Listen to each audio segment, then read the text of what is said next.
வணக்கம். இன்னைக்கு 29ஆம் சௌபாயில சொல்லி இருக்கிற கருத்துக்களை பத்தி விரிவா பார்க்கலாம். 4 யுகங்களும் உங்களுடைய மகிமையை வெளிப்படுத்துகின்றது. உலகமெல்லாம் உங்கள் புகழால் ஒளிவிடுகின்றதுன்னு ஹனுமனின் எல்லையற்ற தன்மையை பத்தியும் அழிவில்லாத பிரகாசமான நற்குணங்களை பத்தியும் துளசிதாசர் இந்த சௌபாயில குறிப்பிட்டிருக்காங்க. நாம முன்னாடியே பார்த்த மாதிரி உலகம் யுக சுழற்சியில தான் ஓடிட்டு இருக்கு. மனிதர்கள் பிறப்பு இறப்பு வரையிலானத ஒரு ஆயுள் காலம்னு சொல்ற மாதிரி உலகத்தோட சுழற்சிய பல மகாயுகங்கள் சேர்ந்த கல்பா அப்படின்னு சொல்லுவாங்க. இந்த மகாயுகங்கள் உலகத்தோட சுழற்சிய தீர்மானிக்குது. ஒரு மகாயுகம் அப்படிங்கிறது 4 யுகங்களா பிரிச்சிருக்காங்க. மனிதர்களோட வாழ்வியல் காலத்தை பருவம், அதாவது குழந்தை பருவம், வாலிப பருவம், முதுமை பருவம் அப்படின்னு பிரிச்சிருக்கோம் இல்லையா? அதே போல உலகத்தோட சுழற்சிய 4 யுகங்கள், அதாவது சத்திய யுகம், திரேதா யுகம், துவாபர யுகம் மற்றும் கலியுகமா பிரிச்சிருக்காங்க. ஆத்மா எப்படி பிறப்பு இறப்பின் சுழற்சியில இருக்கோ அதே போலதான் இந்த உலகமும் கல்பா அப்படிங்கிற மகாயுக சுழற்சியில அழிவில்லாம இருக்கிறதா சொல்றாங்க. கலியுகத்தின் முடிவுல சத்திய யுகம் மீண்டும் தொடங்கும். சரி, யுகங்கள் எப்படி பிரிச்சிருக்காங்க? அதன் தாற்பயம் என்ன? எப்படி மனிதர்கள் ஒவ்வொரு சர்டைன் ஏஜ் லிமிட்ல அவங்களுக்கு பிஹேவியர்ல ஒரு சேஞ்ச் ஏற்படுதோ அதே போல ஒவ்வொரு குறிப்பிட்ட காலத்துக்கு ஒரு தடவை மனிதர்களோட குணங்கள்லையும் தேடுதல்கள்லையும் மாற்றம் ஏற்படும்.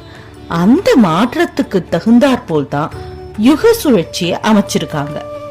இத பத்தி இன்னும் டீடைல்டா தெரிஞ்சுக்க நம்ம ஒவ்வொரு யுகமும் அதோட குணாதிசயம் பத்தி தெளிவா பார்க்கலாம். சத்திய யுகம், இத கோல்டன் ஏஜ்னு சொல்றாங்க. இந்த யுகத்துல எல்லாருமே சிறப்பானவர்களா, நற்குணங்கள் பொருந்தியவர்களா, நேர்மையானவர்களா, உண்மையானவர்களா வாழ்ந்துட்டு வந்தாங்க. இந்த யுகத்துக்கு ஒரு ஆர்கனைஸ்ட் லா இல்லைன்னா ரிலீஜன் எதுவுமே தேவைப்படல. எல்லாருமே பரமாத்மாவின் ஸ்வரூபமா வாழ்ந்துட்டு வந்தாங்க. திரேதா யுகம், இத சில்வர் ஏஜ்னு சொல்றாங்க. இங்க மனித குணங்கள் சற்று மாறுபடுது. இங்க மனிதர்கள் பரமாத்மாவை அடையும் நோக்கத்துல இருந்து மாறுபட்டு இடையே கிடைக்கும் சக்திகளுக்கு ஆசைப்பட ஆரம்பிக்கிறாங்க. இந்த காலகட்டத்துலதான் பலி அப்படிங்கறத கொடுத்து பவர அடையும் நோக்கம் துளிர்க்குது.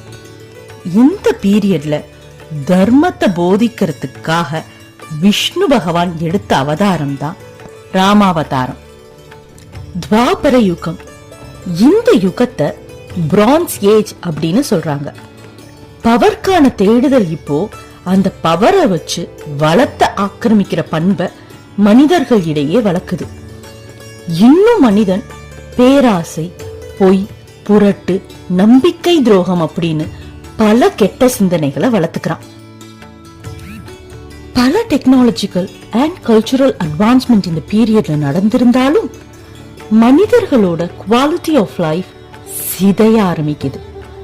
இதன் காரணமா தான் கிருஷ்ண பரமாத்மா அவதரிச்சு நமக்கு ஞான உபதேசம் கொடுத்தாரு. கலியுகம், இது இப்ப நாம வாழ்ந்துட்டு இருக்கிற யுகம். இத அயர்ன் ஏஜ் அல்லது ஏஜ் ஆஃப் டார்க்னஸ்னு சொல்லுவாங்க. ஸ்பிரிச்சுவாலிட்டி பத்தின புரிதல் இல்லாட்டா கூட பரவாயில்ல. ஆனா இந்த ஏஜ்ல ஸ்பிரிச்சுவாலிட்டியோட தவறான புரிதலோட மனிதர்கள் துர்க்குணங்களோட உச்சத்தை தொடுவாங்க. தர்மங்கள் தலைகீழா மாறி அதனால ஏற்படும் பாதிப்புகள்ல சொசைட்டி தவிக்கிற நேரத்துல கலியுக கடவுளான கல்கி அவங்க கஷ்டங்களை போக்குறதுக்கு நல்வழி காட்டுவார்னு சொல்லியிருக்காங்க. உச்சக்கட்ட தவறுகள்னால ஏற்பட்ட பாதிப்பை உணர்ந்த மனிதன் மீண்டும் பரமாத்மாவை நோக்கி தன்னோட பயணத்தை தொடங்குறான். இந்த பரிமாண மாற்றம் சத்திய யுகத்தோட ஆரம்ப புள்ளியா விளங்குதுன்னு சொல்றாங்க.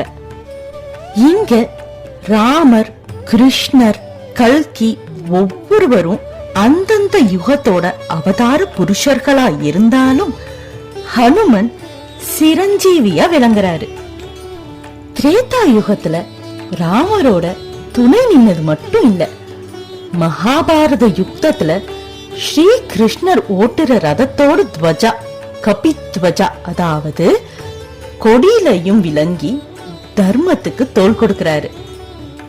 ராமரோட நாமம் இருக்கிறவரை நான் பாதுகாவலனா இந்த பூலோகத்துல இருப்பேன்னு வாக்கு கொடுத்தது மூலமா கலியுகத்திலையும் நம்மோட வாழ்ந்துட்டு இருக்காரு.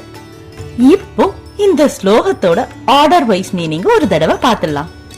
சாரோனு ஜுக, 4 யுகங்களிலும் பிரதாப துமாரா, பிரதாபன மகிமை, உங்களுடைய மகிமை.